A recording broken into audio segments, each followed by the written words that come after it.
सच के साथ। नमस्कार, सिटी वाराणसी लाइव में आप सभी का स्वागत है। मैं हूं अमित मिश्रा। आइए अब तक की खास खबरों पर डालते हैं एक नजर। उद्योगपति गौतम अडानी पर लगे महाघोटाले के आरोप की जांच की मांग को लेकर आपका जोरदार प्रदर्शन। बीएचयू परीक्षा नियंत्रक कार्यालय पर हिंदी विभाग के शोध छात्रों का धरना दूसरे दिन भी रहा जारी। महामहिम राष्ट्रपति द्रौपदी मुर्मू का 13 फरवरी को होगा वाराणसी आगमन, तैयारी में जुटा प्रशासन, कार्यक्रम स्थलों का लिया जायजा। और हरिशचंद्र डिग्री कॉलेज के छात्रों ने भिक्षाटन कर शासन चुनाव कराए जाने की उठाई मांग। और अब समाचार विस्तार से। आम आदमी पार्टी कार्यकर्ताओं ने उद्योगपति गौतम अडानी पर लगे महाघोटाले के आरोप के जांच की मांग को लेकर प्रधानमंत्री के संसदीय कार्यालय पर जोरदार प्रदर्शन किया। देश के बड़े उद्योगपति गौतम अडानी पर लगे महाघोटाले के आरोप की जांच की मांग को लेकर मंगलवार को आम आदमी पार्टी कार्यकर्ताओं ने जवाहर नगर स्थित प्रधानमंत्री के संसदीय कार्यालय के पास जोरदार प्रदर्शन और हंगामा किया। राज्यसभा सांसद संजय सिंह के प्रदेश के सभी मंडलों में प्रदर्शन के आह्वान पर कार्यकर्ताओं ने यहां प्रदर्शन किया। आप कार्यकर्ताओं के विरोध प्रदर्शन को देखते हुए पहले से ही वहां बड़ी संख्या में फोर्स की तैनाती कर दी गई थी।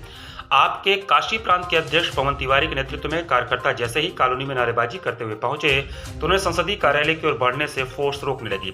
इस दौरान पुलिस और आप कार्यकर्ताओं में नोकझोंक और धक्का मुक्की होती रही। इसी बीच कार्यकर्ताओं ने अडानी का पुतला फूंक दिया। कार्यकर्ता अपनी गिरफ्तारी देने के लिए तैयार थे, लेकिन पुलिस ने वाहन भी मंगवा लिया था, परंतु पुलिस ने कार्यकर्ताओं की गिरफ्तारी नहीं की। इस मौके पर पवन तिवारी ने कहा कि यह अब तक का देश का सबसे बड़ा घोटाला है।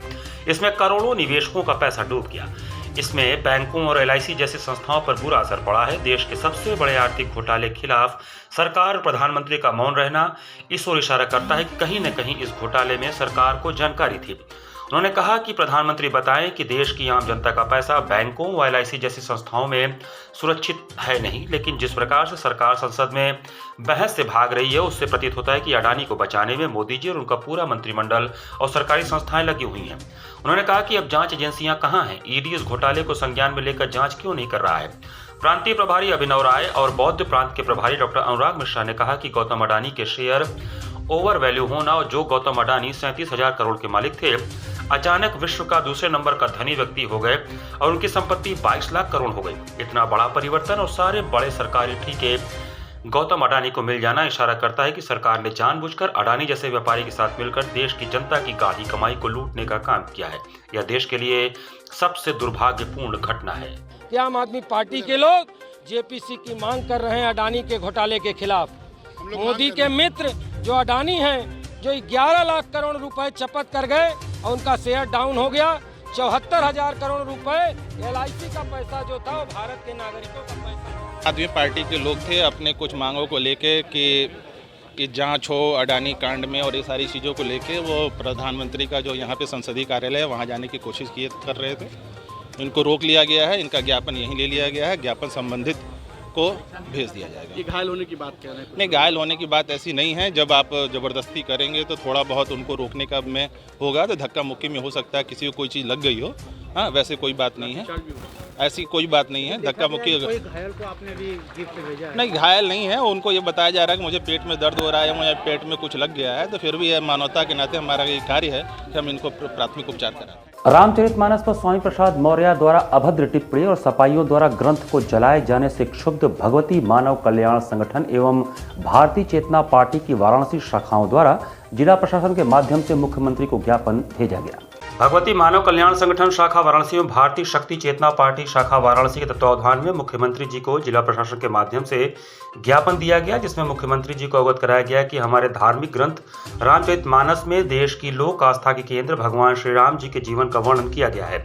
भगवान श्री राम, जिनका देश ही नहीं अपितु संपूर्ण विश्व के लोगों को आत्म कल्याण एवं जन कल्याण का मार्ग प्रशस्त करने का सबसे बड़ा आदर्श माना जाता है।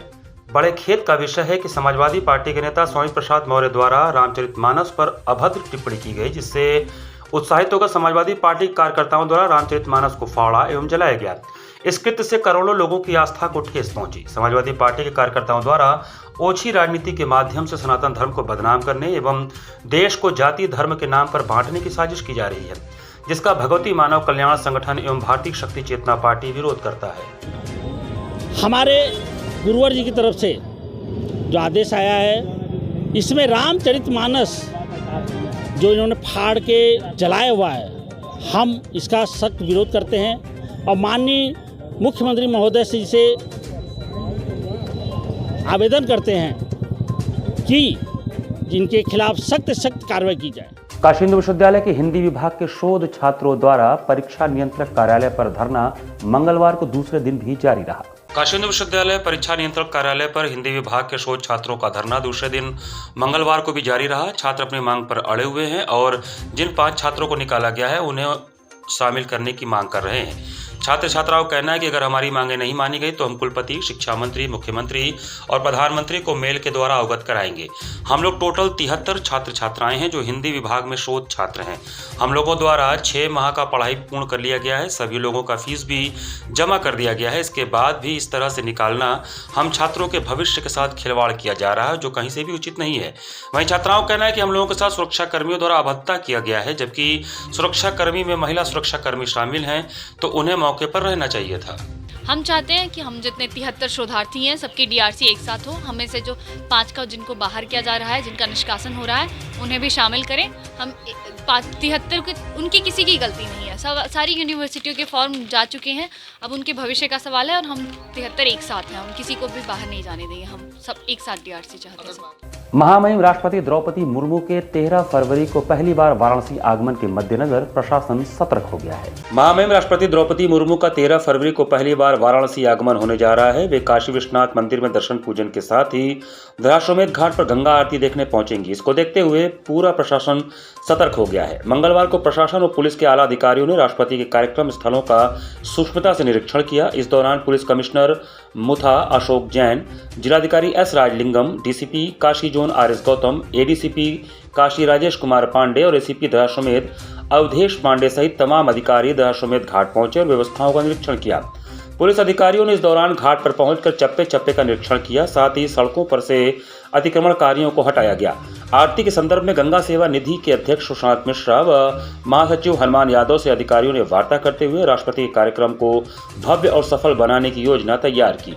माननीय राष्ट्रपति महोदया यहाँ आगमन उनका होने वाला है, तो उन्हीं की व्यवस्था के हम फाइनलाइज कर रहे हैं। और डीएम साहब यहाँ आए हुए हैं तो सारे विभाग के लोग साथ में हैं।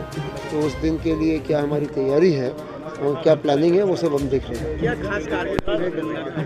गंगा आरती है। गंगा आरती जी सारी व्यवस्थाएं बिल्कुल कर ली। जी सारी प्लानिंग हो गई। एक बार फिजिकली भौतिक रूप से देखना जरूरी है तो वो देख लिया और जो माइनर चीज़ें जो होती है उनको टाई अप किया जा रहा है। तो 13 तारीख को महामहिम राष्ट्रपति जी का, माननीय राष्ट्रपति जी का जो आगमन हो रहा है बनारस में, और हम सभी काशी वासियों के लिए बड़े हर्षोल्लास की बात है कि उनका प्रथम काशी आगमन है और उसी को लेकर जो है वो भव्य रूप से जो है वो तैयारियां की जा रही हैं।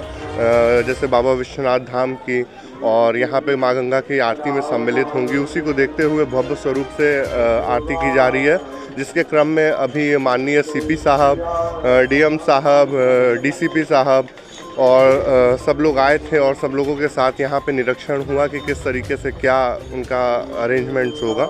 इन सभी विषयों पर चर्चा हुई। नमामि गंगे कार्यकर्ताओं ने विशाल प्रोटेक्शन फोर्स के कर्मचारियों के साथ मिलकर मणिकर्णिका घाट पर स्वच्छता अभियान चलाया। मंगलवार को काशी के मोक्ष द्वार मणिकर्णिका महाश्मशान पर नमामि गंगे ने विशाल प्रोटेक्शन फोर्स के कर्मचारियों के साथ स्वच्छता अभियान चलाया। मणिकर्णिका श्मशान पर गंगा किनारे सड़ांध मार रही अनेकों गंदी सामग्रियों को बाहर निकाला। गंगा तलहटी की चहुं ओर सफाई की गई। नमामि गंगे के स्वयंसेवी सदस्यों ने गंगा सेवक नमामि गंगे काशी क्षेत्र के संयोजक राजेश शुक्ला के साथ शवदाह करने के बाद शव यात्रियों द्वारा छोड़े गए निर्माल्य एवं अन्य सामग्रियों को समेटकर कूड़ेदान तक पहुंचाया। मोक्ष के द्वार से स्वच्छता को संस्कार एवं आचरण में शामिल करने की अपील की गई। पुण्य पवित्र श्मशान घाट एवं गंगा द्वार के सामने सहित अन्य घाटों पर स्वच्छता बनाए रखने का संदेश दिया गया। नमामि गंगे काशी क्षेत्र के संयोजक राजेश शुक्ला ने कहा कि मणिकर्णिका श्मशान घाट एक पवित्र तीर्थ है। महाकाल यहाँ स्वयं निवास करते हैं। श्मशान घाट हो या फिर कोई भी अन्य घाट, हमें उसकी स्वच्छता बनाए रखने के लिए कोई परहेज नहीं करना चाहिए। जनभाग्य द्वारा सुनिश्चित करते हुए मणिकर्णिका श्मशान घाट सहित अन्य घाटों पर स्वच्छता की जिम्मेदारी का स्वयं भी निर्वहन करना होगा। श्रमदान में प्रमुख रूप से काशी क्षेत्र के संयोजक राजेश शुक्ला, विशाल गौड़, किशन, सुभाष, सुनील, डब्लू आदि उपस्थित थे। गंदगी की स्थिति बनी हुई थी, कुछ हद तक उसको साफ किया है और यह अभियान हमारा आगे भी चलता रहेगा।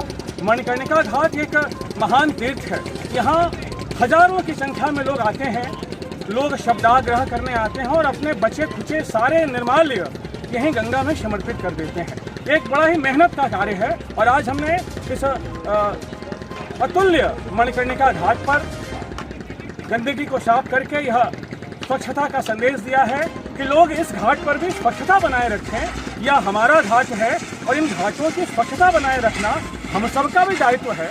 यहाँ पर वक्त चला छोटे से ब्रेक का, बने रहिए सिटी वाराणसी लाइव के साथ। वाराणसी लाइव, सच के साथ। इंटरनेशनल हिंदू स्कूल है। साइंस, मैथ एवं कंप्यूटर लैब, सुसज्जित लाइब्रेरी, वाहन की उत्तम व्यवस्था, विभिन्न खेलों की शिक्षा, बच्चों के शारीरिक एवं मानसिक विकास हेतु योगा का प्रशिक्षण सुविधा। इतना ही नहीं, आपके छोटे बच्चों के लिए एक ऐसी जगह जहां हम देते हैं शिक्षा के साथ साथ मौज मस्ती भरा वातावरण। International Hindu school, Nagwa, Lanka, Varanasi. बाल विद्यालय माध्यमिक सीनियर सेकेंडरी स्कूल, जहां मिलता है आपके बच्चों को उच्च शिक्षा एवं सुनहरा भविष्य। CBSE affiliated play group according to home, 10+2 की उच्च शिक्षा एवं अनुशासन, कंप्यूटर क्लासेस, अत्याधुनिक science lab, student activities, SMS alerts, subject wise smart classes. बच्चों के सर्वांगीण विकास के लिए समय समय पर खेलकूद प्रतियोगिता, कल्चरल एक्टिविटीज। 50 वर्षों से अनुभवी शिक्षकों के साथ हमने बनाया आपके बच्चों का बेहतर कल। ट्रांसपोर्ट फैसिलिटीज विद GPS, क्योंकि हम हैं बाल विद्यालय, तो आज बनाएं अपने बच्चों का बेहतर कल। Admissions open. बाल विद्यालय सीनियर सेकेंडरी स्कूल, प्रहलाद घाट एवं डोगरी, वाराणसी। कोरोना वायरस ने देश में एक बार फिर से रफ्तार पकड़ ली है। ऐसे में जरूरी है कि सभी लोग पूरी एहतियात बरतें। घर से बाहर निकलते समय मास्क का सदैव प्रयोग करें। समय समय पर हाथों को सैनिटाइजर से सैनिटाइज करें। ज्यादा भीड़ भाड़ वाली जगहों में जाने से बचें। 2 गज की दूरी का पालन करें। स्वस्थ रहें, सुरक्षित रहें। जनहित में जारी वाराणसी लाइव। वाराणसी लाइव, सच के साथ। ब्रेक के बाद आपका स्वागत है। छात्र संघ चुनाव कराए जाने की मांग को लेकर हरिश्चंद्र महाविद्यालय के छात्रों ने कैंपस में भिक्षाटन करके अपना विरोध जताया। हरिश्चंद्र महाविद्यालय में मंगलवार को छात्रों ने अर्धनग्न होकर कैंपस में छात्र संघ चुनाव के लिए भिक्षाटन कर अपना विरोध जताया। इस दौरान भिक्षाटन कर रहे छात्र ढोल और थाली बजाकर भिक्षामदेही का नारा लगाकर लोगों से भिक्षा मांग रहे थे। यह प्रक्रिया लगभग 8 दिनों से चल रही है। भिक्षाटन कार्यक्रम में कई छात्र नेता व अन्य छात्र शामिल थे। छात्र नेता अभय यादव ने बताया कि वह लोग लगभग 6-7 महीने से छात्र संघ चुनाव की तैयारी कर रहे हैं, जिसके कारण उनकी आर्थिक स्थिति खराब हो गई है। नतीजा यह हो चला है कि उनके समक्ष पैसे की तंगी आ गई है, जिसकी वजह से वे भिक्षा मांगने पर मजबूर हैं। साथ ही जिला प्रशासन से आग्रह है कि वह जल्द से जल्द छात्र संघ का चुनाव करवाएं। हम सभी छात्र हैं, न ही कोई बिजनेसमैन कि हमारे पास पैसा की भरमार है। हम पिछले 8 दिनों से धरने बैठे हुए हैं, या जो धरने का हमारा 9वां दिन है। उसके पहले हम लोग पिछले 7 से 8 महीने से छात्र चुनाव की तैयारी कर रहे हैं, जिस वजह से हम लोग आर्थिक स्थिति एकदम टूट चुके हैं। उस वजह से हम सभी भिक्षा मांगकर प्रचार अब ये जिला प्रशासन का विरोध कर रहे हैं और आने वाले अपने आंदोलन को कम तरीके चलाने में आज भिक्षा मांग के आज के दिन हम लोगों ने ये काम को पूर्ण किया। MIT world peace university Pune द्वारा श्री काशी विश्वनाथ धाम कॉरिडोर में 9 से 11 फरवरी तक विज्ञान, धर्म, अध्यात्म और दर्शन की 9वीं संसद का आयोजन किया जा रहा है। 21वीं सदी में भारत ज्ञान के साथ विश्व गुरु के रूप में उभरेगा और पूरे विश्व को सुख, समाधान और शांति का मार्ग दिखाएगा। स्वामी विवेकानंद की इस भविष्यवाणी को पूरा करने के लिए MIT world peace university Pune Bharat द्वारा 9 से 11 फरवरी तक श्री काशी विश्वनाथ धाम कॉरिडोर में विज्ञान, धर्म, अध्यात्म और दर्शन की 9वीं संसद का आयोजन किया गया है। इस संदर्भ में आयोजित प्रेस वार्ता में विश्वविद्यालय के प्रवक्ता ने कहा कि विश्व शांति को बढ़ावा देने और मानवता के प्रसार के लिए MIT वर्ल्ड पीस यूनिवर्सिटी कई गतिविधियां अनेक वर्षों से कर रहा है। उन्हीं में से एक बनारस में नियोजित विश्व सम्मेलन है। हमें विश्वास है कि इस सम्मेलन के माध्यम से विद्वान शहर से उपरोक्त गतिविधियों की मान्यता पूरी दुनिया के सामने प्रस्तुत की जाएगी। इस सम्मेलन में विभिन्न विषयों पर 10 सत्रों का आयोजन किया गया है, जिसमें विश्व शांति के लिए आध्यात्मिक शास्त्र, अद्वैत की अवधारणा, ज्ञान तीर्थ, सभी धर्म ग्रंथ सच्चे अर्थ में, जीवन ग्रंथ, विज्ञान और अध्यात्म के सामंजस्य, सर्वांगीण शाश्वत विकास, मन का विज्ञान, पदार्थ की प्रकृति, आत्मा, आत्मा और चेतना, परम सत्य, परम वास्तविकता आदि विषयों पर भारत तथा विभिन्न देशों के दार्शनिक, वैज्ञानिक, बुद्धिजीवी, पर्यावरणविद और ज्ञान आधारित अनुभवजन्य विचार प्रस्तुत करेंगे। भगवत गीता हो, कुरान हो, लेकिन बड़े बहुत स्कॉलर्स है, जर्मनी से है, अमेरिका से है, यहाँ से है, भारत के विविध क्षेत्र के हैं, तत्वज्ञान है, फिलोसफी के है, अपने साइंस के लोग हैं, कंप्यूटर साइंटिस्ट है। बड़ा सुंदर एक ऐसे कॉरिडोर में ये चर्चा होना, यही एक सुंदर लक्षण है। भारत का नया दर्शन है दुनिया के सामने और उसकी उद्घोषणा इस काशी बनारस के इस काशी विश्वनाथ कॉरिडोर से माध्यम से गूंज उठेगी, ऐसा मेरा मानना है। पूर्व ओलंपियन एशियन चैंपियन मैराथन धावक गुलजारा सिंह की 20वीं पुण्यतिथि पर क्रॉस कंट्री दौड़ प्रतियोगिता का आयोजन किया गया। मंगलवार को ओलंपियन एवं एशिया चैंपियन रहे मैराथन धावक गुलजारा सिंह की 20वीं पुण्यतिथि पर उनकी स्मृति में Olympian Gulzara Singh athletics academy के तत्वावधान में सर्वोदय इंटर कॉलेज कैप्सेटी में बालक और बालिका वर्ग की क्रॉस कंट्री दौड़ प्रतियोगिता को हरी झंडी दिखाकर एथलेटिक्स के राष्ट्रीय स्तर के खिलाड़ी रहे किसान नेता विनय शंकर राय मुन्ना ने सुबह 9 बजे शुभारंभ किया। बालक वर्ग की प्रतियोगिता 5 किलोमीटर की एवं बालिका वर्ग 3 किलोमीटर की दौड़ संपन्न हुई। बालक वर्ग के प्रथम स्थान पर चंदौली के बाबूलाल, द्वितीय स्थान पर बढ़ैनी के किशन कुमार, तृतीय स्थान पर जौनपुर के मंगला प्रसाद, चौथे स्थान पर भदोई के माता चरणबिंद, 5वें स्थान पर सिगरा वाराणसी के अभिषेक प्रजापति, 6ठे स्थान पर गोराई वाराणसी के धर्मेंद्र पाल एवं बालिका वर्ग में प्रथम स्थान पर बढ़ैनी की ममता पाल, द्वितीय स्थान पर कुंवारी कला वाराणसी की बेबी, तीसरे स्थान पर बढ़ैनी की वंदना राय, चौथे स्थान पर भदोई की वर्तिका पटेल, 5वें स्थान पर कोमल पटेल एवं 6ठे स्थान पर सोनम पाल वाराणसी की रहीं। बालक एवं बालिका वर्ग में प्रथम विजेता को रेंजर साइकिल, द्वितीय को फराटा पंखा, तृतीय को सीलिंग फैन, चौथे को गैस सिलेंडर, 5वें को दीवाल घड़ी, 6ठे को प्रेस और 7वें को हीटर सहित 3 सांत्वना पुरस्कार मुख्य अतिथि विनय शंकर राय ने दिया। मुख्य अतिथि ने कहा कि ओलंपियन गुलजारा सिंह भारतीय एथलेटिक खेल इतिहास के लंबी दौड़ प्रतियोगिता के बेताज बादशाह थे। वे 5 बार के मैराथन में एशियन चैंपियन रहे, 11 बार नेशनल चैंपियन एवं ओलंपियन खिलाड़ी थे। उनके प्रशिक्षण से सैकड़ों खिलाड़ी राष्ट्रीय एवं अंतर्राष्ट्रीय प्रतियोगिता में पदक जीतकर देश एवं प्रदेश का नाम रोशन किए हैं। लेकिन दुर्भाग्य है कि खेल संघ एवं सरकार खेल जगत के ऐतिहासिक खिलाड़ी की स्मृति को भूल गए हैं। क्रॉस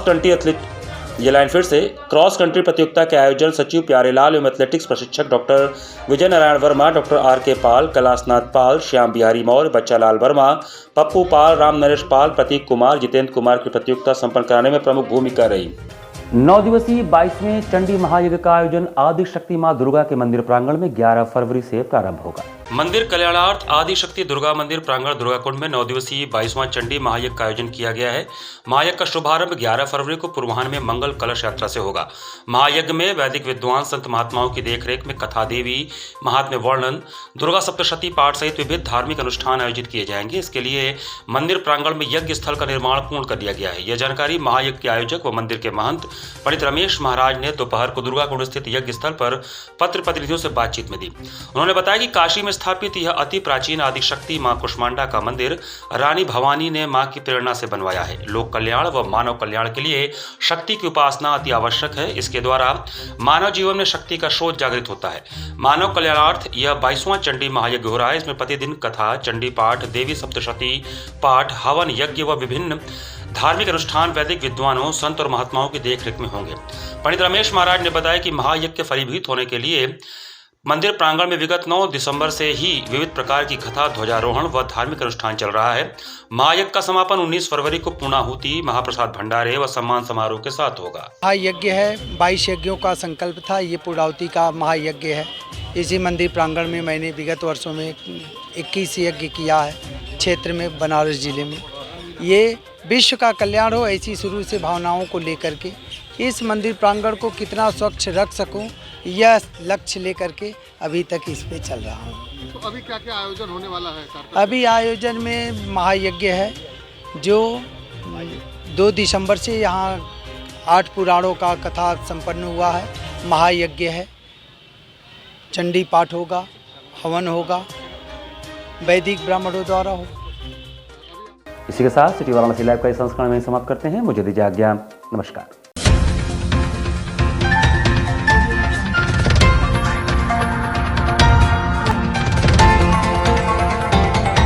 वाराणसी लाइव, सच के साथ।